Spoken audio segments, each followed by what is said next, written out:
Cukup? Cukup, kita lanjutkan ya.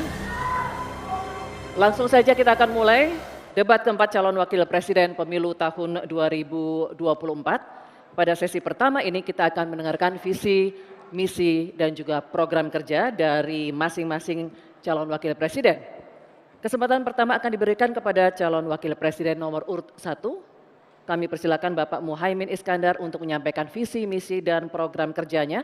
Waktu Bapak 4 menit dimulai dari saat Bapak berbicara. Silakan. Assalamualaikum warahmatullahi wabarakatuh. Selamat malam, salam sejahtera untuk kita semua.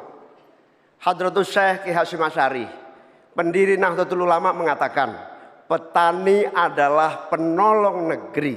Akan tetapi, hari ini kita menyaksikan negara dan pemerintah abai terhadap nasib petani dan nelayan kita. Hari ini kita menyaksikan bukti bahwa hasil sensus pertanian BPS menunjukkan bahwa 10 tahun terakhir ini telah terjadi jumlah petani rumah tangga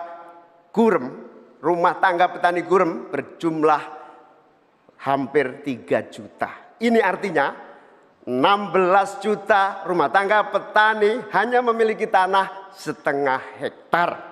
Sementara ada seseorang yang memiliki tanah 500.000 hektar sebagai kekuasaan yang diberikan negara kepadanya.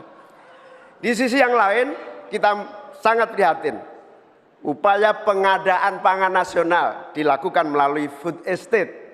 Food estate terbukti mengabaikan petani kita, meninggalkan masyarakat adat kita, menghasilkan konflik agraria dan bahkan merusak lingkungan kita. Ini harus dihentikan.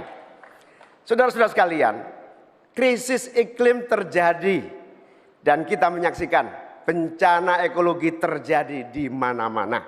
Negara harus serius mengatasinya, tidak hanya mengandalkan proyek giant sea wall yang tidak mengatasi masalahnya. Kita harus sadar bahwa krisis iklim, krisis iklim harus dimulai dengan etika. Sekali lagi etika. Etika lingkungan.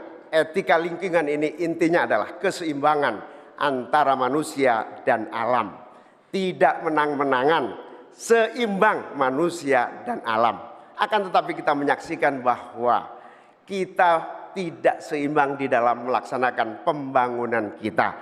Kita melihat ada yang namanya krisis iklim tidak diatasi dengan serius. Bahkan kita ditunjukkan anggaran mengatasi krisis iklim jauh di bawah anggaran sektor-sektor lainnya.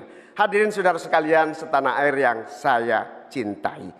Dengan kesadaran ini, maka kita harus kembali bahwa pembangunan nasional, bahwa kebijakan nasional harus berpijak kepada yang namanya keadilan.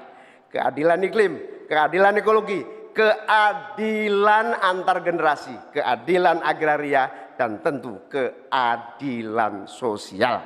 Saudara-saudara sekalian, rakyat harus dilibatkan, rakyat tidak boleh ditinggal karena pemilik negeri ini rakyat, pemerintah hanyalah pelaksana dari pemilik negeri ini.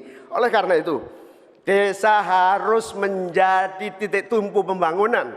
Petani, nelayan, peternak, masyarakat adat harus menjadi bagian utama dari program pengadaan pangan nasional. Reforma agraria harus menjadi kepastian distribusi lahan bagi para petani kita. Energi baru dan terbarukan harus digenjot, bukan malah dikurangi targetnya, diturunkan targetnya. Karena itu kita harus lakukan perubahan. Kita tidak boleh diam. Perubahan menghadapi masa depan kita dan generasi yang akan datang. Para petani dan seluruh warga bangsa yang terlibat, negara menunggu langkah kita bersemua. Kita semua harus menghadirkan perubahan untuk Indonesia yang lebih baik. Baik.